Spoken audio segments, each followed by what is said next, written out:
You're watching South Asian Newsline and here are the top stories we are tracking for you on Wednesday, the 24th of April. BJP rips into Congress aide Sam Pitroda's inheritance tax remarks. US wants Pakistan to keep sanctions in mind amid trade talks with Iran.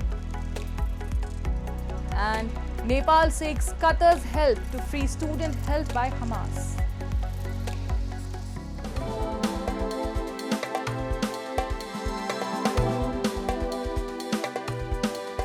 And now for all the details. Ahead of the second phase of elections on Friday, a war of words has ensued between India's ruling BJP and main opposition party Congress over the opposition leader's statement over redistribution of wealth. In the latest, close aide of Congress Gandhi family and chairman of Indian Overseas Congress Sam Pitroda emphasized the need for a policy toward wealth distribution as elaborated on the concept of inheritance tax prevailing in America. Advocating for a similar policy, Pitroda said if someone worth $1 billion dies, his children gets the money and the public gets nothing. These are the kinds of issues people have to debate and discuss. When we talk about redistributing wealth, we are talking about new policies and new programs that are in the interest of the people and not in the interest of the super rich only, he added. Let me tell you, in America, there is an inheritance tax. So if, let's say, one has $100 million worth of wealth, and when he dies, he can only transfer probably 45% to his children. 55% is grabbed by government. Now, that's an interesting law. It says, you in your generation made wealth. You are leaving now. You must leave your wealth for public. Not all of it, half of it. Which to me sounds fair. In India, you don't have that. Following the remarks by the close aide of Gandhi CN, BJP leaders including Prime Minister Narendra Modi have slammed Congress, accusing the grand old party of snatching rights of people's children. Addressing a rally in Chhattisgarh, PM Modi said if Congress is voted to power, it will hit the public with higher taxes and after that, they will impose an inheritance tax. Your hard-earned money will not go to your children but in Congress' hand, he said in a jibe aimed at Congress election symbol. Echoing a similar stance, Home Minister Amid Shah slammed Congress and said comments by Sam Pitroda have exposed the grand old party's intention. He said Congress should either withdraw or accept that distributing wealth is their intention. अब ये लोग उससे भी एक कदम आगे चले गए हैं। अब कांग्रेस का कहना है कि वो इनहेरिटेंस टैक्स लगाएगी। माता पिता से मिलने वाली विरासत पर भी टैक्स लगाएगी। आप जो अपनी मेहनत से संपत्ति जुटाते हैं, वो आपके बच्चों को नहीं मिलेगी, बल्कि कांग्रेस सरकार का पंजा उसे भी आपसे छीन लेगा। Congress leader Rahul Gandhi in past few rallies has linked redistribution to the already promised caste census and said if Congress comes to power, it will carry financial survey to find who holds India's wealth and after they will begin the revolutionary work of giving people what they are due. BJP leaders have used these remarks against the opposition, heating up the election campaign. Meanwhile, slamming the Western media, India's Foreign Minister S. Jaishankar on Tuesday said that they behave like political players in India's elections. While addressing a forum in Hyderabad, Jaishankar said that the West thinks they are part of our electorate and it's time now that we disabuse them. And the best way to do that is by confidence. Lauding India's prominence on the global stage, Jaishankar said that there is a lot of interest in somehow accessing India, connecting to India and working with India. I get a lot of these noises from the Western press. And if they criticize our democracy, it's not because they lack information. It is because they think they are also political players in our election.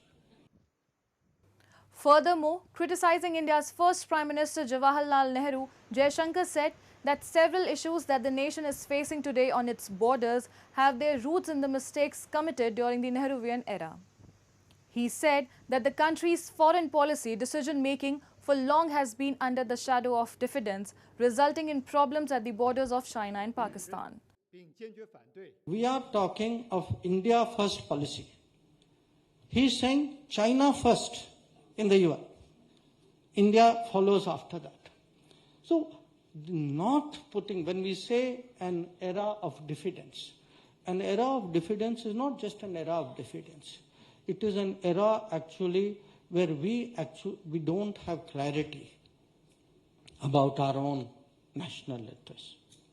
That we mix a certain ideological outlook, belief in what should be our contribution to the.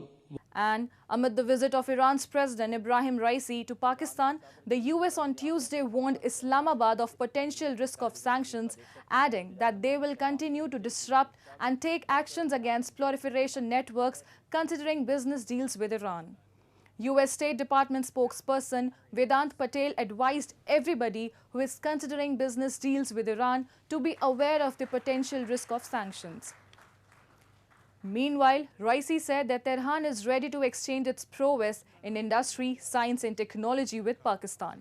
He said Iran made strides in these fields despite unfavorable conditions and was ready to exchange this knowledge with Islamabad.